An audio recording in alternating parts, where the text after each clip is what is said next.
Então, o nosso trabalho é intitulado Quais são as barreiras que restringem a adoção de habitações mais sustentáveis no Brasil, segundo a percepção do usuário? Nós somos o programa de pós-graduação em Engenharia Civil da UTF-PR, Curitiba. Então, a gente tem observado que, historicamente, há uma demanda crescente por práticas construtivas mais sustentáveis.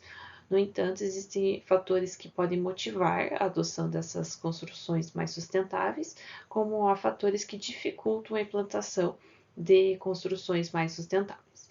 E compreender essas barreiras acaba sendo necessário para identificar quais estratégias podem ser adotadas para que realmente haja uma maior adoção por parte das pessoas de habitações mais sustentáveis, devido aos inúmeros benefícios que podem ser aplicados com a adoção dessas construções. Diversos estudos ao redor do mundo têm apresentado alguns resultados sobre fatores motivadores e sobre as barreiras. No entanto, cada país requer um diagnóstico particular. Entre alguns resultados dos estudos ao redor do mundo, tem se observado alguma falta de parâmetros de avaliação das habitações, a aceitação e o entendimento dessas tecnologias.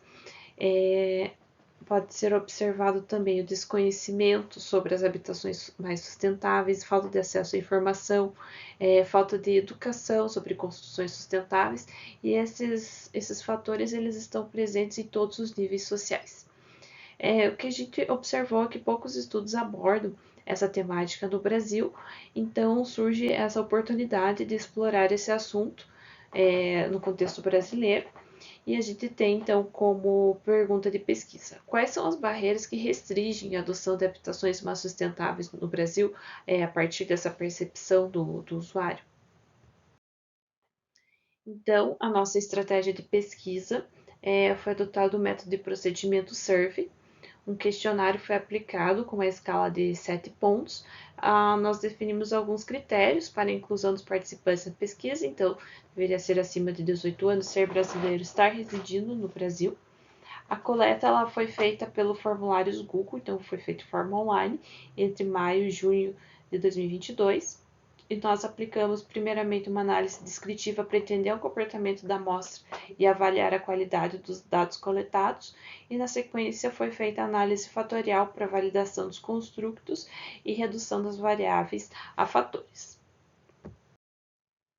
Aqui nós temos o resultado das análises descritivas, então a gente observa que a maioria, quase metade da amostra, é solteira, o grupo de idade predominante também, quase metade, mais da metade da amostra ficou entre 18 e 29 anos, a maioria não tem filhos, ficou um pouco mais mulheres do que homens, a escolaridade predominantemente a nível superior, então especialização, e também temos ali em relação à profissão, a maioria é estudante, estagiário ou empregado, essas foram as duas faixas predominantes, e a renda ficou entre 2.400 até 12 mil reais, é a predominância da amostra. Então, foram obtidos resultados, foram analisados os resultados de 163 respondentes das regiões Sul, Sudeste e Centro-Oeste do Brasil, embora o questionário tenha sido disponibilizado para todo o território brasileiro. Então, o perfil predominante foram moradores de metrópoles, ou seja, cidades acima de 1 milhão de habitantes, moradores de bairros, não dos centros das cidades, habitações entre 76 e 120 metros quadrados, solteiros e sem filhos, e entre 18 e 29 anos. Com relação à análise fatorial, então, ela foi aplicada com 23 variáveis relacionadas às barreiras para identificar quais então são esses fatores críticos para a adoção de habitações sustentáveis. Inicialmente foi feito alguns testes para confirmar a utilização da análise fatorial. Então, a primeira medida de Kaiser-Meyer-Oaken identificou esse valor de 0,831, teve uma boa adequação da amostra, e o teste de especificidade, a significância de 0%, a significância de zero indica que ela é menor que 0,5, então ela rejeita a hipótese nula. Então, com esses resultados, a gente pode utilizar análise fatorial para a amostra. E aqui temos os resultados, então, da análise fatorial. Das 23 variáveis utilizadas inicialmente, a análise ela foi eficiente em agrupar em 6 fatores. Então, quais são eles? Fator governamental, fator econômico, desempenho percebido, resistência pessoal, falta de informação e resistência cultural. Então, para essa amostra que a gente obteve, o fator mais importante que mais se destacou foi o fator governamental. Então, isso inclui falta de incentivos, falta de políticas, falta de promoção por parte do governo, falta de concessão de redução de impostos, subsídios, falta de monitoramento e fiscalização.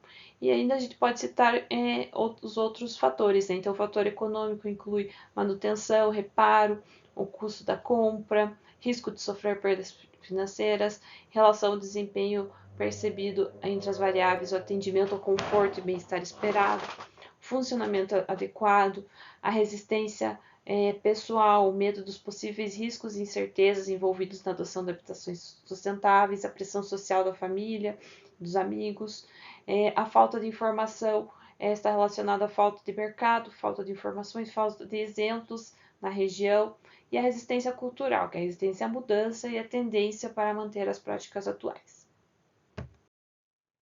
Então, o que a gente pode observar com essas análises? Primeiramente, que a análise fatorial, então, ela foi eficiente em agrupar as 23 variáveis previstas inicialmente em 6 fatores, então houve uma redução dos fatores, então isso fica mais fácil para identificar onde que pode ser, quais medidas práticas podem ser adotadas. Entre as limitações da pesquisa, então, a gente tem que citar que como as análises foram feitas apenas em 3 regiões do país, Sul, Sudeste e Centro-Oeste, e também relacionada à coleta de dados de forma online, que acabou coletando apenas dados de uma faixa mais predominantemente jovem, de maior renda e de maior escolaridade. Então, a gente não pode fazer as análises, por exemplo, de uma menor renda em outras faixas de idade, por exemplo. No entanto, esses resultados eles demonstram que há uma tendência para esses demais estratos da população que essas características se repitam. Então, conforme eu mostrei no slide anterior, então, entre as principais barreiras estão relacionadas à falta de incentivos legais e fiscais por parte do governo e também relacionada à falta de informações. Então, entre os benefícios de classificar e identificar essas barreiras, aqui podem ser adotadas medidas práticas para que isso seja revisto e seja aplicado às construções sustentáveis. No entanto, a pluralidade ainda é um desafio, porque cada região, cada contexto geográfico vai ter uma forma de interpretação diferente. E esse trabalho também, então, ele demonstra as implicações práticas para que possa ser disseminado a utilização de habitações sustentáveis no nosso país. Aqui nós temos as referências utilizadas. E é isso. Fica aqui o nosso contato. Obrigada.